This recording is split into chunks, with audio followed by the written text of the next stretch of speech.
Hi, my name is Tara.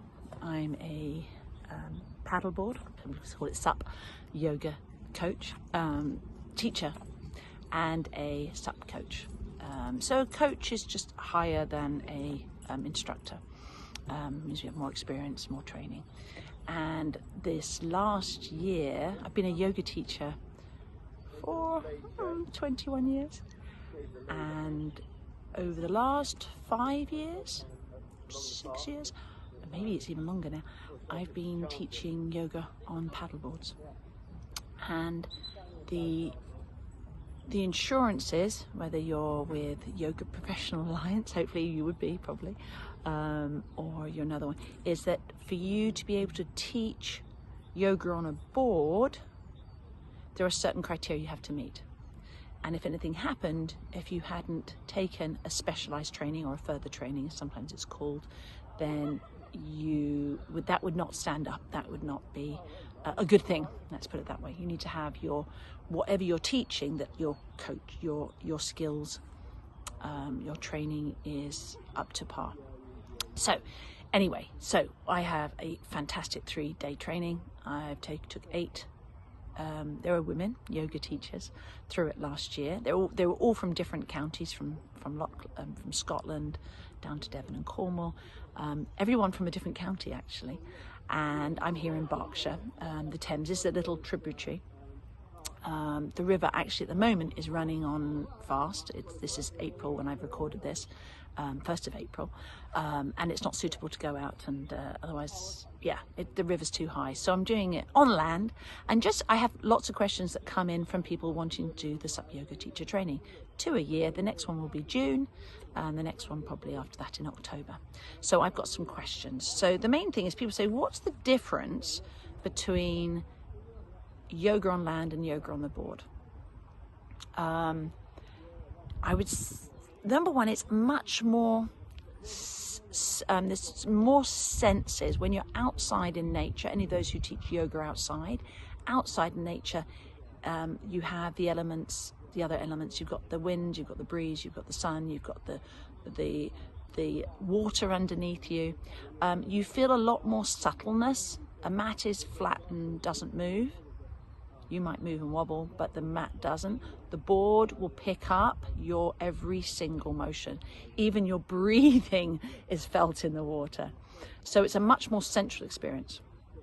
So I think that's number one. Number two, I put down, it's the thickest yoga mat you'll ever get. So that's really great.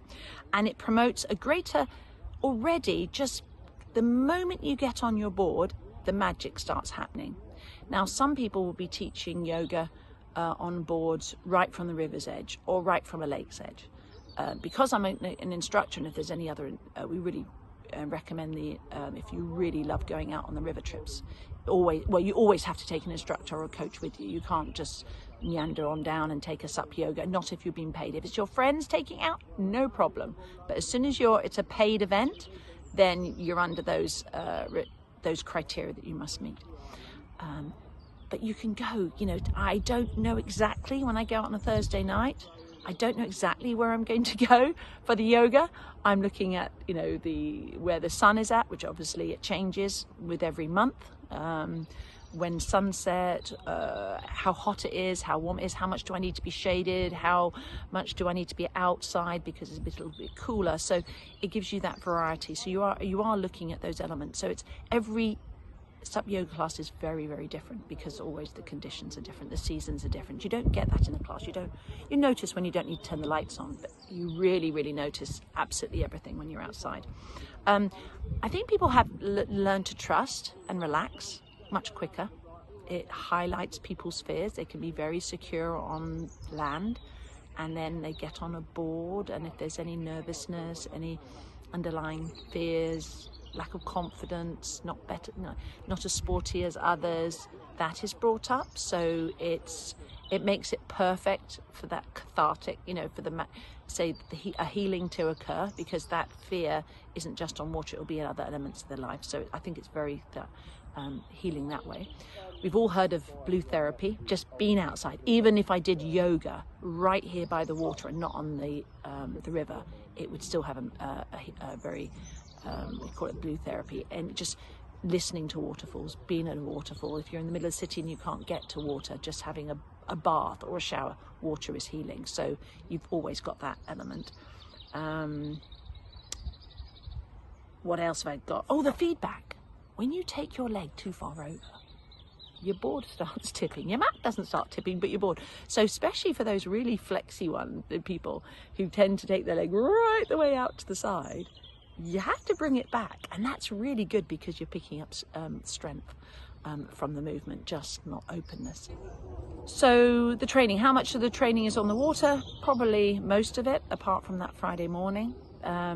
It will consist of 1 or 2 lake sessions, a sunset paddle. If it correlates with a full moon paddle as well, but we'll pretend it's a full moon and what we do on a full moon paddle. And different rivers, different parts of the river, so you can get used to it, and it gives you ideas. And it's interesting, we had people from Cavan and a gorgeous place, Warwickshire, gorgeous places to do in the country to come, and they come here and say, we are so lucky, we've got so much river to choose from, and we will choose a section of the river which is we deemed is interesting for you, you learn, and you get to teach yoga. So this would be ideal. We have done, this is, it won't be brown by June, it will have settled, and we'll probably come here to do some yoga. So we find small quiet places or places we can attach. Also, are you going to anchor? Are you going to, if you're on a sea, what you have to do differently? So it really gives you an idea. Also, if you'd like to one day be an instructor, it will give this course as a really good foundation. Your skills will definitely, well, more than definitely, be good enough at the end to go on to the instructor course if you wanted to, which I don't do. I recommend the British Canoe. And I think that's it. So do let me know if you have any other questions, but I think these are the main questions. Things to wear. Oh yes, things to wear. Depends on the weather.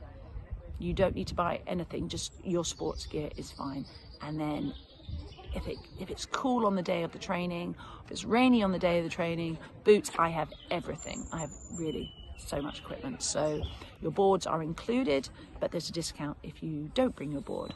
And you bring, yeah, there's a discount if you do bring your board, not if you don't bring your board. And that's it. So I look forward to hearing from you directly, and yeah, we'll see what happens. But it's my favorite part of the year is teaching the training. Anyway, take care. Bye.